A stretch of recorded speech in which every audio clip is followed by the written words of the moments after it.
ఇప్పుడు యూపీఎస్సీతో పాటు ఈ ప్రిపరేషన్‌తో పాటు చాలామందికి ఒక డౌట్ ఏంటంటే డిగ్రీ ఉంటే సరిపోతుందా? మరి నేను పీజీ చేశాను కదా! నేను దానికి సరిపోతానా లేదా? అంటే ఆ అర్హత సరిపోతుందా లేదా? అనే ఒక డౌట్ చాలా మందికుంటుంది. అది ఎన్ని సార్లు క్లియర్ చేసినప్పటికీ కూడా మళ్ళీ ఒక డౌటే. డిగ్రీ చేశాను కదా! యూపీఎస్సీ చేయొచ్చా లేదా?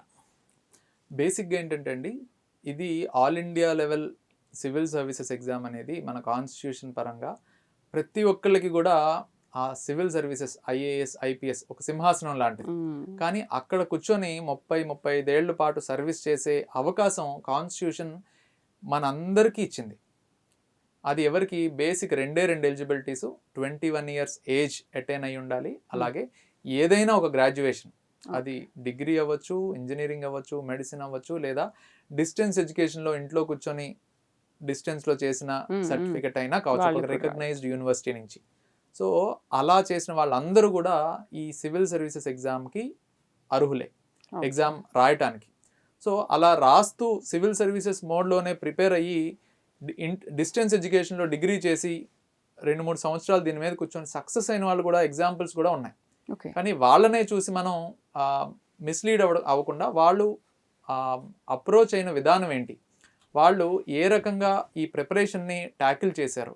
వాళ్ళ స్ట్రాటజీస్ ఏంటి? వాళ్ళ ప్రిపరేషన్ మోడ్ ఎలా ఉంది? ఎంత కష్టపడ్డారు? ఇవన్నీ డీటెయిల్డ్‌గా తెలుసుకోకుండా కేవలం ఒక బిలో యావరేజ్ స్టూడెంటు 10థ్ క్లాస్ 50%, ఇంటర్మీడియేట్ 60% అయినా సివిల్స్ వచ్చేసింది. కాబట్టి నాకు 10థ్ ఇంటర్‌లో నాకు ఇంకా ఎక్కువ మార్కులు ఉన్నాయి కాబట్టి నాకొచ్చేస్తుంది.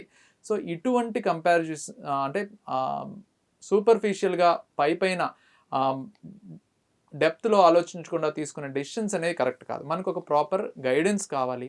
మెంటర్‌షిప్ కావాలి. ఈ ఫీల్డ్‌లో ఎక్కువ కాలం ఎవరైతే ఈ ఫీల్డ్‌లో ఎంతో మందిని చూసుంటారో వాళ్ళ దగ్గరికెళ్ళి కన్సల్ట్ చేసి, సజెషన్ తీసుకొని, అడ్వైస్ తీసుకొని, అప్పుడు ప్రిపరేషన్‌లోకి అడుగు పెడితే డెఫినిట్‌గా వాళ్ళొక మంచి ప్లేస్‌లో ల్యాండ్ అవ్వడం అనేది జరుగుతుంది. ఎందుకంటే సివిల్ సర్వీసెస్ అనేది నాట్ ఓన్లీ ఒక అక్కడ నేర్చుకున్న సిలబస్ కేవలం సివిల్ సర్వీసెస్ ఎగ్జామ్‌కే కాదు. హ్మ్. స్టేట్ అండ్ సెంట్రల్ గవర్నమెంట్‌లో మెనీ అదర్ కాంపిటీటివ్ ఎగ్జామ్స్ అలాగే మన గ్రూప్ 1, గ్రూప్ 2 హ్మ్. అదర్ ఎగ్జామ్స్ కూడా ఉపయోగపడుతుంది. సెంట్రల్ గవర్నమెంట్‌లో స్టాఫ్ సెలక్షన్ కమిషనో, ఇంటెలిజెన్స్ బ్యూరోనో, assistant commandants in CAPF central armed police ఫోర్సెస్‌లో ఇలా చాలా ఆర్బీఐ, ఉంటాయి NABARD, CB categories. Lot of exams ఉంటాయి.